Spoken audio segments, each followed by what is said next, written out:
Could you accept this ID? No. The reason you cannot accept this ID, as you can see over the picture, it's been creased, tattered, and torn. This ID may have been tampered with in some way. A typical ID must show date of birth, physical description, and photograph of bearer, and an expiration date. Remember, if the ID is expired, it is not valid ID.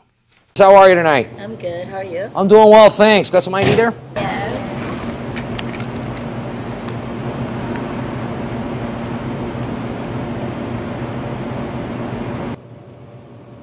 Your ID's expired, sweetie. Oh. But I got the real ID. Though. I understand that, but it's I got to see a valid ID. Expired ID is not valid. I can't serve you tonight until you get a valid ID.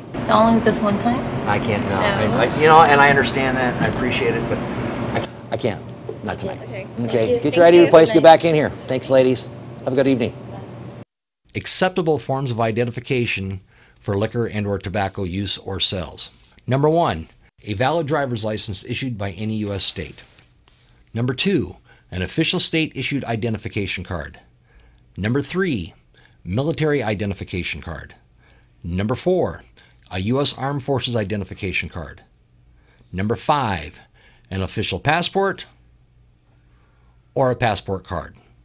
Some unacceptable forms of identification would include a birth certificate on a university ID, even though it has a date of birth and picture.